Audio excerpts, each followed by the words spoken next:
a utilidade comprovada da melatonina, sobre a qual poucos sabem. Melatonina, você sabe, é essa pequena ajuda que é útil em todas as situações agora.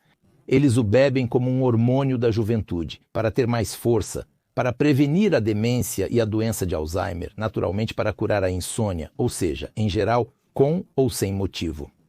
Mas, na verdade, a melatonina tem suas indicações claras. Em alguns lugares pode ser completamente inútil ou até mesmo prejudicial.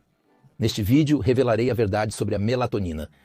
Assista a este vídeo até o final e eu direi quais doses de melatonina você pode tomar para que funcione como um bom sonífero. O que é melatonina? É um hormônio que é produzido pela glândula pineal, ou a chamada glândula pineal no cérebro, e participa de muitos processos no corpo. Eu talvez não mencione outras funções da melatonina que não estão relacionadas ao sono, porque ela também tem várias ações diferentes. Ainda sou um especialista em sono, então vamos falar sobre como a melatonina afeta o sono e como podemos usá-lo para melhorar esse sono. O médico recomenda um sono reparador para o corpo, para a casa, para a família.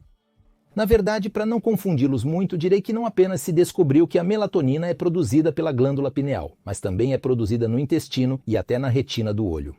Quanto mais sabemos sobre a melatonina, mais nos confundimos com suas várias funções. Mas ainda assim, vamos voltar ao sono. A melatonina também é chamada de hormônio do sono. Ele começa a ser produzido à noite antes de dormir, principalmente no escuro. A luz solar intensa suprime a produção de melatonina e, por assim dizer, também pode prejudicar o processo de adormecer. Porém, essa situação é comum. Ainda se discute as funções da melatonina no sono. Alguns autores dizem que pode ser um clássico remédio para dormir, mas a maioria tende a acreditar que é a chamada molécula sinalizadora, que não provoca diretamente efeitos soníferos, mas diz a outros órgãos e sistemas que é hora de dormir. E realmente, o pico de produção de melatonina ocorre antes do sono e na primeira metade da noite, e consequentemente a pessoa adormece. E pela manhã a produção de melatonina diminui e a pessoa acorda. Se você também tem problemas para dormir e está procurando sua pílula dourada, dê um like neste vídeo. Lá, a melatonina regula os ritmos circadianos, ou seja, a transição entre dia e noite. Então, durante o dia ao sol, ou melhor, em um espaço iluminado, uma pessoa deve ser ativa. Bem, antes ele caçava, agora ele trabalha, e à noite ele dorme para recuperar suas forças. Agora, vamos nos voltar para como tomar melatonina. Se estamos falando de melatonina sintetizada para que realmente nos ajude a dormir. Eu disse inicialmente que todos usam melatonina de qualquer maneira. Esses são realmente usos tão comuns de melatonina. Existem duas condições em que a melatonina comprovadamente funciona. A primeira é quando nossos ritmos circadianos são perturbados, ou o chamado jet lag. Nós voamos para algum lugar com uma mudança de fuso horário e precisamos dormir em um horário incomum no local para onde voamos. Ou seja, o corpo acredita estar em Moscou, mas já estamos em Vladivostok.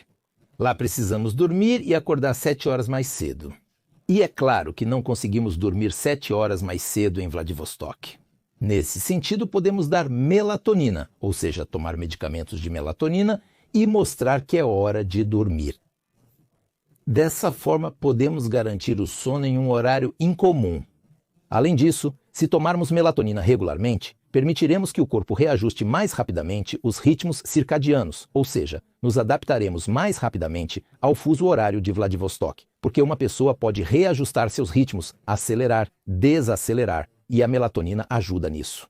E se seguirmos as recomendações clínicas da Academia Americana de Medicina do Sono, um dos usos padrão da melatonina, ou seja, comprovados, é justamente o uso de melatonina para o jet lag, a síndrome de mudança de fuso horário.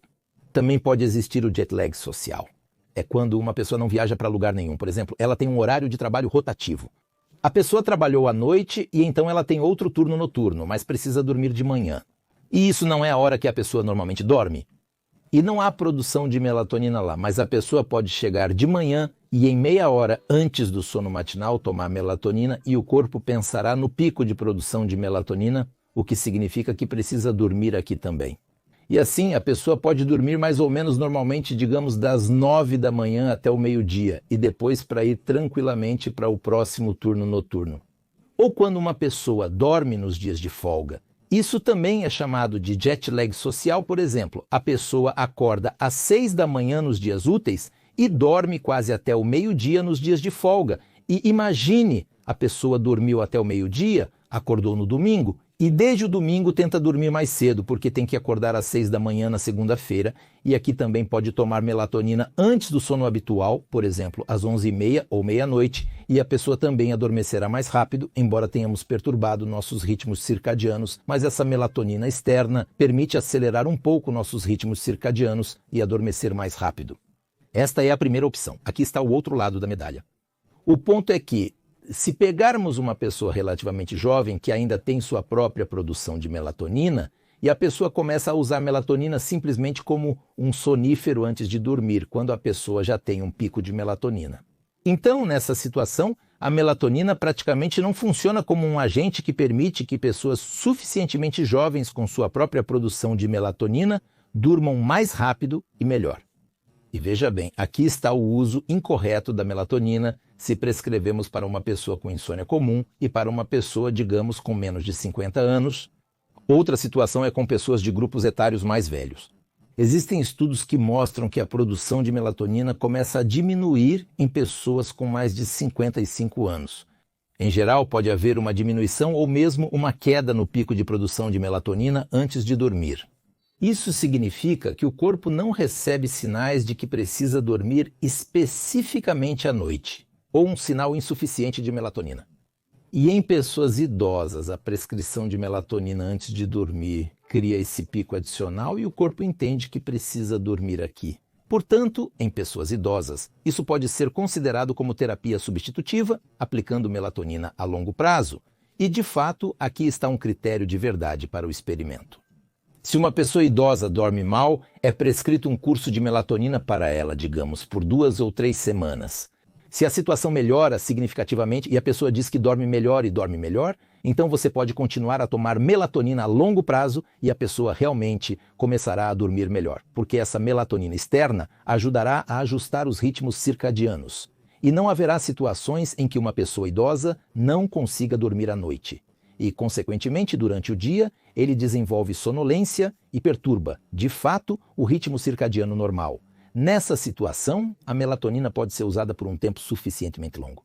Além do jet lag ou do jet lag social, outro problema que causa dificuldades para dormir é o estresse banal.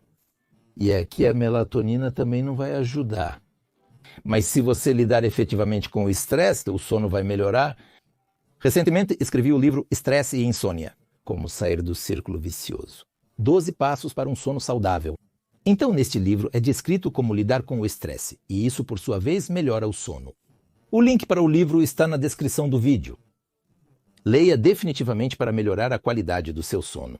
É produzido principalmente à noite, com o pico de produção de melatonina ocorrendo antes do sono e na primeira metade da noite. Isso não significa que não é produzido no restante do tempo, só que a concentração é cerca de 3 a 4 vezes menor, como pela manhã ou durante o dia. E, de novo, isso também tem relação com a luz solar. Com luz solar intensa, a produção de melatonina diminui. Se o tempo estiver nublado, escuro ou em um escritório pouco iluminado, a melatonina pode ser produzida durante o dia, levando à sonolência adicional, já que a pessoa pode confundir dia com noite.